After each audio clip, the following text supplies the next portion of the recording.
इधर ध्यान देना, आज हम लोग पढ़ेंगे जातीय मान। जातीय मान को क्या बोलते हैं? Face value.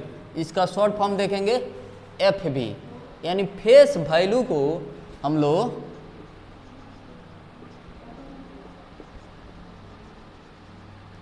फेस वैल्यू को कैसे समझेंगे? फेस वैल्यू को अपने फेस से समझेंगे। फेस मतलब क्या होता है? अपना चेहरा होता है। अब वैल्यू मतलब क्या होता है? मान। तो यानी चेहरा का मान तो नहीं समझेंगे कि अपने चेहरा का मान है, यानी फेस वैल्यू है। फेस वैल्यू बोलते हैं क्या? जो फेथ होता है, जो वैल्यू बना रहता है, इसी के बारे में हम लोग पढ़ेंगे। किसी संख्या में किसी अंक का जातीय मान वह मान है जो उसका अपना मान है, चाहे वह किसी भी स्थान में। इसका कहने का मतलब है हम लोग डिजिट में फेस वैल्यू देखेंगे। एक बार इधर ध्यान देना, हम लोग डिजिट में देखेंगे फेस वैल्यू, मतलब चेहरा में नहीं देखेंगे। कोई अपना एग्जाम्पल है 4987, तो 4 का स्थान किसी भी प्लेस पर चेंज कर देंगे, लेकिन ये 4 ही रहेगा या 4 ही रहेगा। वहीं लिखें किसी संख्या में किसी अंक का जातीय मान वह मान है जो उसका अपना मान है। जैसे 4 है तो कहीं भी रख लेंगे तो 4 ही रहेगा, इसका मान चेंज नहीं होगा, चाहे वह किसी भी स्थान पे हो, वह जातीय मान कहलाता है।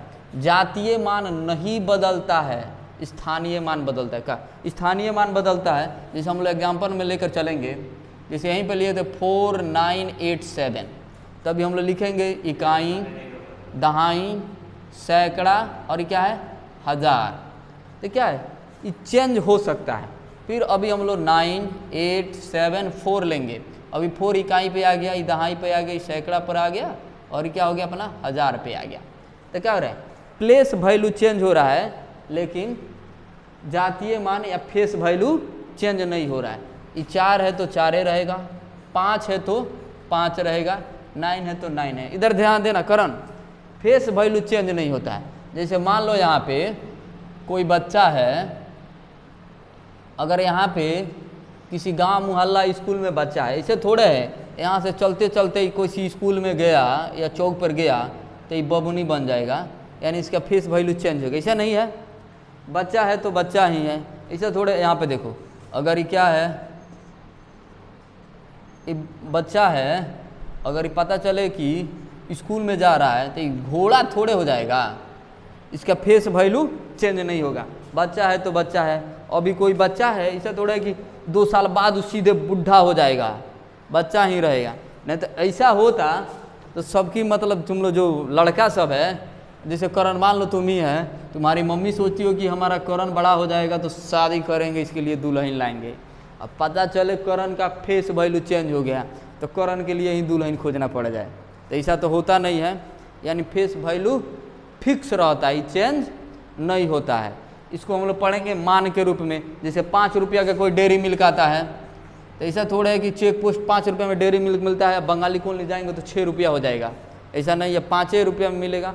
अगर 10 रुपया मिलता है तो 10 रुपया में मिलेगा, यानी इसका फेस वैल्यू चेंज नहीं होगा। यहाँ तक कहीं दिक्कत? फेस वैल्यू चेंज नहीं होता है। इसमें और कोई डाउट है तो पूछ सकता है, लोग बोल देना, हाथ हिला दो।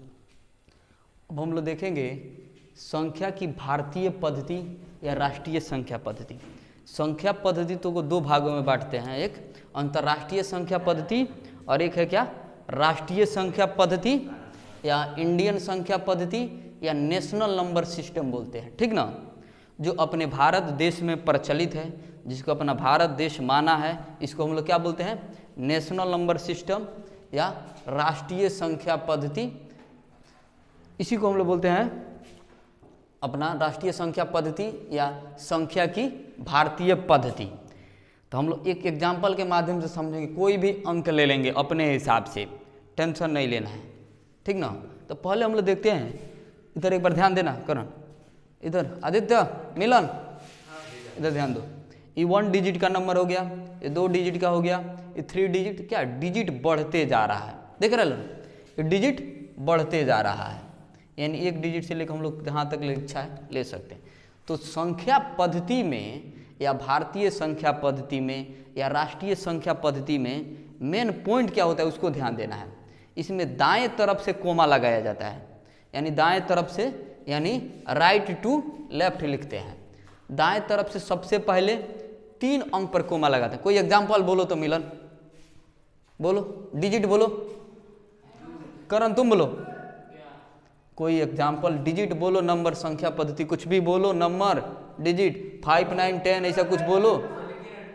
अरे यार 4 2 9 3 6 7, तो मान लो अपना क्या हो गया, राष्ट्रीय संख्या पद्धति हो गई, ठीक ना।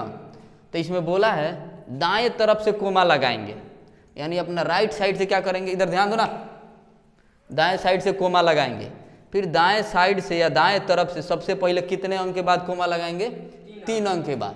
तो 1 2 3, 3 अंक के बाद कोमा लगाएंगे।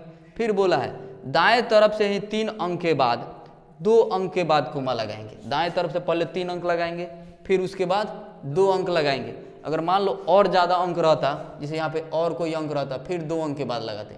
मान लो यहाँ पर कोई और अंक रहता 2 अंक के बाद, लास्ट में कोई एक है तो ऐसा ही छोड़ देते अपना। तो अपना भारतीय संख्या पद्धति में या राष्ट्रीय संख्या पद्धति में क्या होता है, शुरू में 3 अंक के बाद कोमा लगाते हैं, फिर उसके बाद 2 अंक के बाद लगाते हैं, फिर लास्ट में जो बच जाए वो अपने आप रह जाता है। तो इसमें दाएं तरफ से ही करते हैं। यहाँ पर कैसे, जैसे इकाई, दहाई, सैकड़ा, फिर अपना क्या हो जाता है, 1000 आता है, 10,000 आता है, फिर अपना क्या आता है, लाख आता है, 10 लाख आता है, करोड़, 10 करोड़, ऐसे बढ़ते रहता है। अगर लिखने के आए, ये अपने का देकर ध्यान दो, ये बुक में अपना एक्सरसाइज है, ऐसे दे दिया रहेगा। मान लो कोई डिजिट है 9 9 9 8 7 3 2 5, अब इसको बोलेगा मिलन, ध्यान दो, ऐसा क्वेश्चन तुम्हारे बुक में है, एक्सरसाइज में क्वेश्चन दे दिया और लिख दिया रहेगा भारतीय संख्या पद्धति में लिखे या राष्ट्रीय संख्या पद्धति में लिखे, तो इसको कैसे लिखेंगे। तो एकदम कुछ नहीं करेंगे, सॉल्यूशन करेंगे और खटाखट 3 अंक के बाद कोमा लगा देंगे। यानी ऐसा अपना एक एक्सरसाइज पूरा है, अब फुल इस पर आ जाएगा। फिर इसके बाद हम लोग पढ़ेंगे अंतर्राष्ट्रीय संख्या पद्धति यानी इंटरनेशनल संख्या पद्धति।